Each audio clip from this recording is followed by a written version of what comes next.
Hola, mi nombre es Talia y yo soy la encargada de dar una introducción al sistema digestivo y una breve explicación del mismo. La digestión es el proceso que nos permite absorber nutrientes y eliminar residuos no digeridos por el organismo. Aunque suena como una definición muy simple, es un proceso bastante complejo y que implica varios órganos del organismo, valga la redundancia. Entonces voy a dar una breve descripción.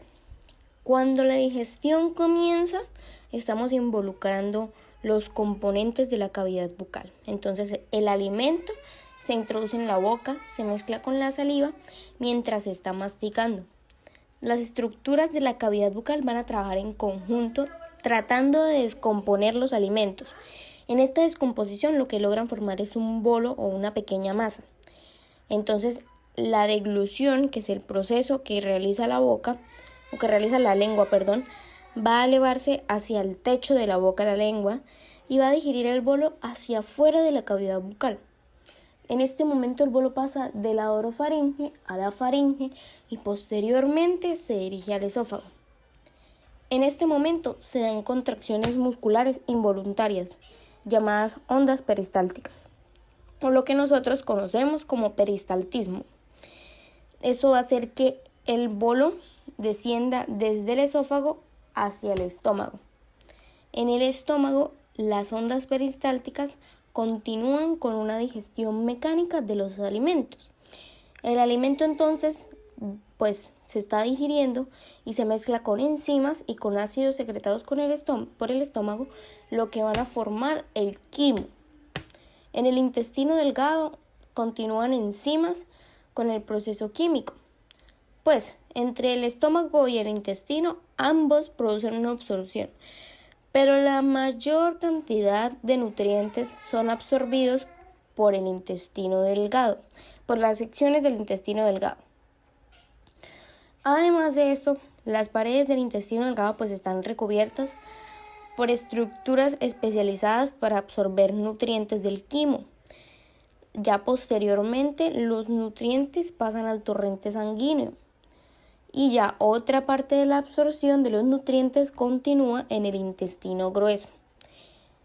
Hay una porción de residuos no digeribles que se desplazan por las estructuras del intestino grueso, se compactan y permiten la iniciación del proceso de eliminación de los alimentos o nutrientes no digeribles.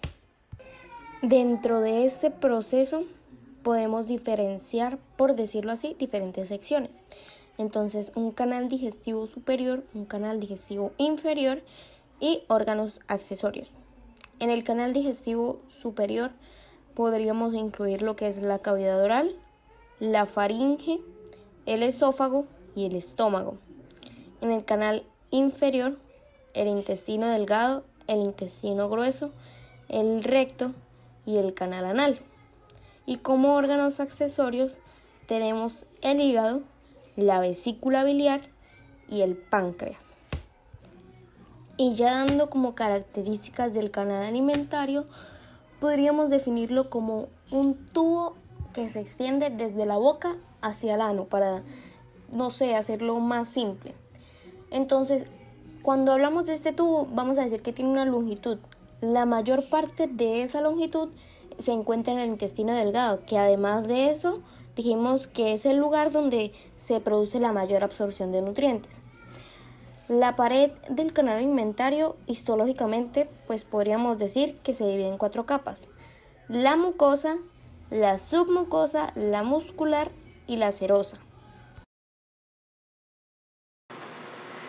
Buenos días, mi nombre es Jesús Peña Gamboa. Voy a empezar a hablar de lo que vendría siendo el sistema digestivo en la parte de la cavidad bucal, la faringe, el esófago y el estómago. El sistema digestivo, en una definición como tal, es el encargado de transformar los alimentos para que puedan ser absorbidos y utilizados por nuestro cuerpo. Para que este proceso digestivo empiece, primero que nada la comida tiene que ingresar a la cavidad bucal o a la boca, la cual va a ser responsable de dos funciones que van a ayudar con esta digestión, las cuales van a ser la salivación y la masticación de estos alimentos. La salivación. La salivación va a ser dada principalmente por las glándulas salivales que van a secretar la saliva a la boca. Estas glándulas van a ser tres, que van a ser la glándula parótida, la glándula sublingual y la glándula submandibular. Esas glándulas pues van a llevar la saliva a la boca mediante diferentes conductos. En el caso de la glándula parótida, el conducto de Stensen va a ser el encargado de conectar esta glándula con el vestíbulo de la boca, que vendría siendo la parte anterior anterior a los dientes, antes de entrar a la cavidad bucal. A la altura de los segundos molares, superiores obviamente, va a desembocar después de haber atravesado el músculo bucinador. Esa glándula va a ser la encargada de producir aproximadamente el 25% de la saliva total del cuerpo. Continuando con la glándula submandibular. Esta glándula va a desembocar en la boca a través del conducto Wharton en la caréncula submandibular, que se encuentra hacia los lados del frenillo de la lengua, que es este. Aquí se pueden ver como la desembocadura de este conducto de Wharton, y esta glándula va a ser responsable de la producción del 70% aproximadamente de la saliva total. Y por último la glándula sublingual, que va a desembocar en la caréncula sublingual, que van a ser múltiples conductos que van a llevar la saliva de esta glándula hacia la boca, debido a que está muy en el piso de este. Esta glándula es la que menos produce, solamente va a producir un 5% de la saliva aproximadamente. Bueno, continuando con la segunda función principal de la cavidad bucal, que viene siendo la masticación. Esta masticación va a darse principalmente por dos cosas: los dientes y los músculos masticatorios, que se van a encargar de degradar estos alimentos. Los dientes principalmente van a ser los molares y los premolares, que van a hacer esta degradación de una mejor forma. En la parte muscular, los músculos masticatorios van a encargarse tanto de descender como de elevar la mandíbula, y van a ser principalmente los pterigoideos, tanto lateral como medial, el músculo temporal, el macetero, tanto en su porción profunda y superficial, y el músculo gástrico. Estos van a ser como los más esenciales en este proceso. Bueno, la masticación y la salivación tienen un fin, que es formar el bolo alimenticio. Bolo alimenticio es la primera, como tal, la primera degradación que sufren los alimentos, que va a ser la suma de la masticación con la salivación. En este bolo alimenticio ya se puede ver la degradación de algunos glúcidos debido a la producción de amilasa que se encuentra en la saliva, y en esta forma de bolo alimenticio la comida va a viajar desde la cavidad bucal hasta el estómago. Bueno, continuando la ruta digestiva, la faringe, o la encrucijada aerodigestiva, ya que por aquí traspasa tanto la vía aérea como la vía digestiva.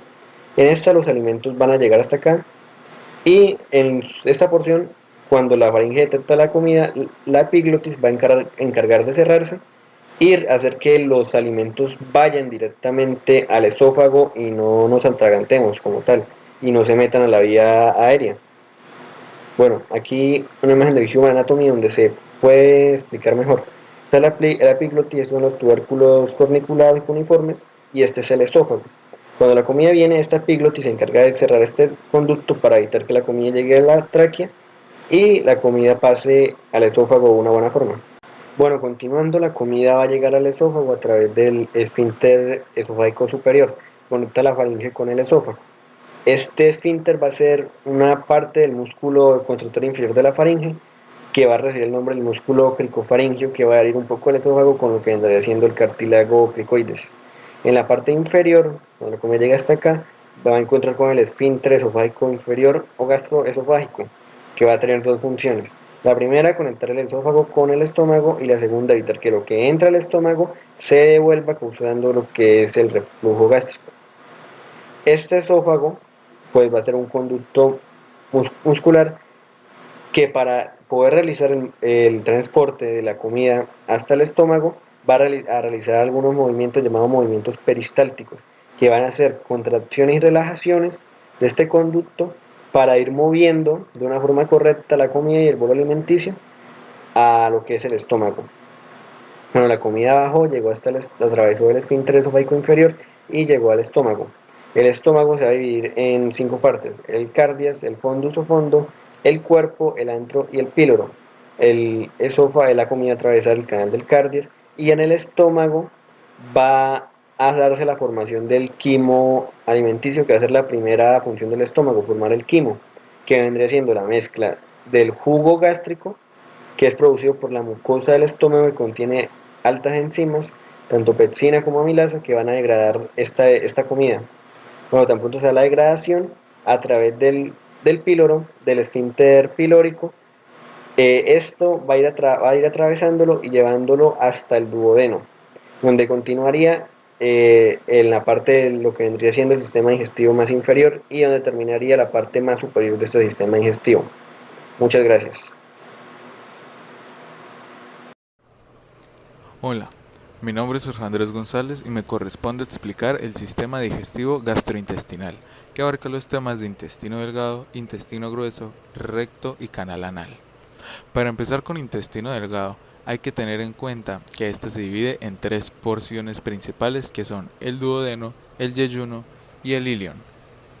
El duodeno es la primera porción del intestino delgado, está situado en la parte posterior y superior del abdomen en el retroperitoneo, siendo la única porción del intestino delgado que se encuentra fijo, y está formado totalmente por músculo liso, además de estar separado del estómago por el esfínter pilórico.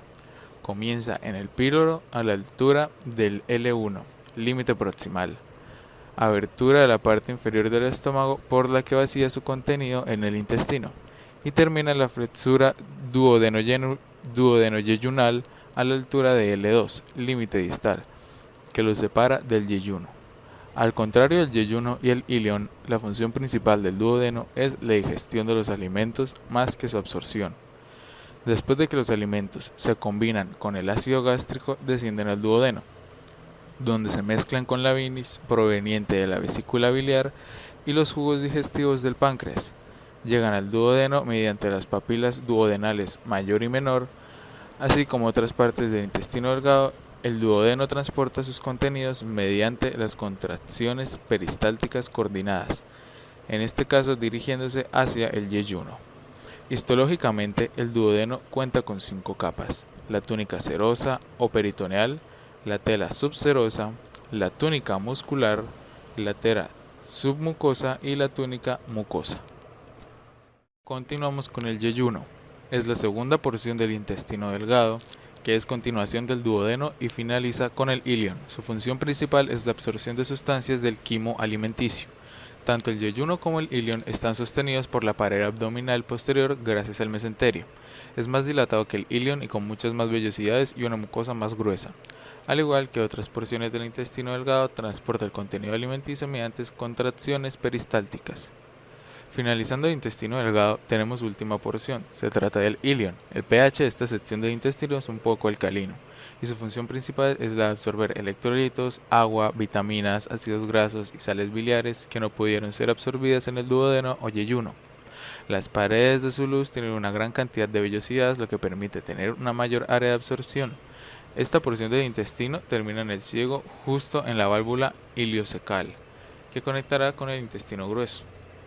Ahora corresponde hablar sobre el intestino grueso. El intestino grueso se divide en 6 porciones principales: el ciego, el colon ascendente, el colon transverso, el colon descendente, el colon sigmoideo y el recto. El ciego es la porción que comunica el intestino delgado con el intestino grueso. El ciego sirve para recoger el quimo del intestino delgado, mezclarlo más con la mucosa y absorber las acumulaciones y las sales del contenido ileal. La mucosa es secretada por la pared interna del ciego, a través del cual también se absorben líquidos y sales. El ciego realiza diferentes funciones y aportes al proceso de digestión, ya que este posee numerosas bacterias que contribuyen a la reducción de algunas sustancias de difícil absorción por otras estructuras, así como la celulosa, que es un material relativamente difícil de digerir. El contenido del ciego se agita por contracción de una capa del músculo profundo debajo de su revestimiento mucoso. También ayuda al paso del contenido al colon ascendente. El colon ascendente es la siguiente porción del intestino grueso. Se extiende hacia arriba desde el ciego hasta el colon transverso mediante una transición que típicamente está en línea con la superficie inferior del lóbulo derecho del hígado. Este punto de transición se conoce como el ángulo cólico derecho o ángulo hepático, debido a su proximidad al hígado. El colon ascendente está fijado a la pared abdominal posterior del peritoneo, que cubre sus superficies anterior, medial y lateral. Al igual que los demás componentes del intestino grueso, el colon ascendente es responsable de la absorción del agua y, en menor grado, nutrientes y solutos de la materia fecal. Continuamos con el colon transverso. Es el tramo del colon situado más arriba que se encuentra entre las flexiones cólicas izquierda y derecha, formando una convexidad anteroinferior debajo de la curvatura mayor del estómago. Está completamente rodeado por el peritoneo y está unido a la pared abdominal posterior por el mesocolon transverso. La siguiente estructura es el colon descendente. El colon descendente viaja posteriormente hacia abajo desde el borde lateral del riñón izquierdo en el lado izquierdo del abdomen hacia la fosa ilíaca, terminando allí en el colon sigmoide. El colon descendente está fijado a la pared abdominal posterior por el tejido conjuntivo extraperitoneal y el peritoneo.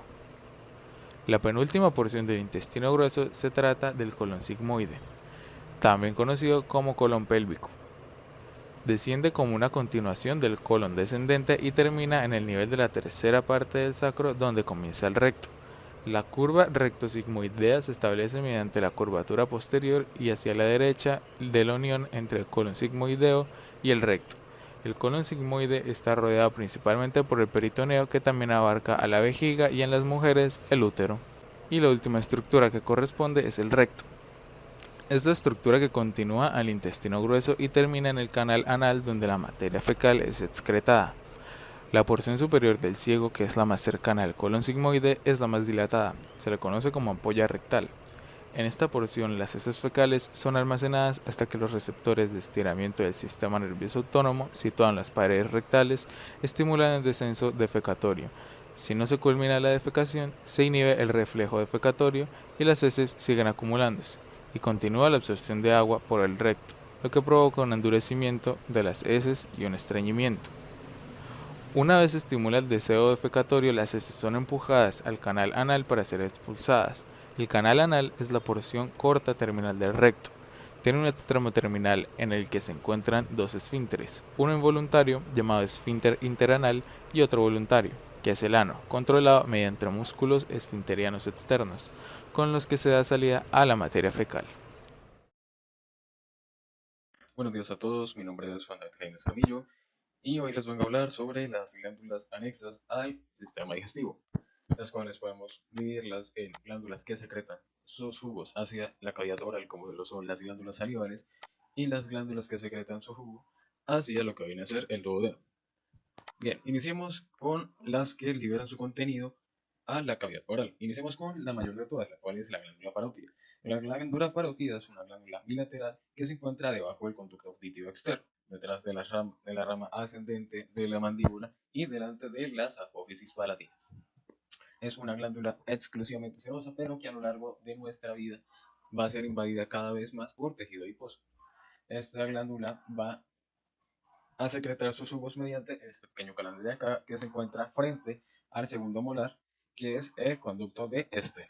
Ahora tenemos la glándula sublingual. La glándula sublingual se encuentra en el suelo de la boca, es una glándula mixta, por lo cual es seromucosa y secreta sus jugos mediante el conducto de Bartoli. Y esta de acá, perdón, esta de acá que es la submandibular. La submandibular es una glándula que se encuentra en la parte posterior del piso de la boca, secreta mucina y secreta sus jugos mediante el conducto de Werth. Ahora bien, todas estas glándulas que acabo de mencionar, las tres, secretan lo que nosotros comúnmente denominamos como saliva. La saliva está hecha 99% de agua y el 1% restante es bicarbonato, fosfato, moco, lisozima, enzimas diferentes como la tilanina, la estaterina, y otras sustancias, incluidas el calcio. Ahora bien, pasemos a tal vez el órgano más importante del cuerpo, pero que en definitiva es el órgano compacto más grande de todo el cuerpo, que es el hígado. El hígado va a tener diferentes funciones, pero la que hoy nos compete es su función a nivel digestivo, la cual es la secreción de bilis, la cual ayuda a lo que viene siendo la digestión de lípidos. Este gran órgano, lo encontramos tanto en el hipocondrio derecho como en el hipocondrio izquierdo y en la región epigástrica. Ahora bien, la bilis es producida en los diferentes lóbulos del hígado para luego ser secretadas a estos dos conductos, el conducto biliar derecho y el conducto biliar izquierdo, los cuales se van a unir para formar el conducto hepático común. Ahora, ¿qué pasa? Que al llegar aquí tiene dos vías. Si, digamos, es la hora del almuerzo y empieza su trabajo, va a pasar directamente por el colédoco y mediante el esfínter de Oddi va a llegar al duodeno. Si no es el caso, dado que la producción de bilis es constante, se va a almacenar pasando por el conducto biliar, este chiquitín que tenemos acá, y va a llegar acá a la vesícula biliar, donde se va a almacenar para luego ser excretado cuanto se necesite. Ahora bien, vamos a hablar del páncreas. El páncreas se encuentra situado detrás del estómago. El páncreas lo encontramos tanto en la región umbilical como en el hipocondrio izquierdo. Tiene una cabeza, un cuello y una cola.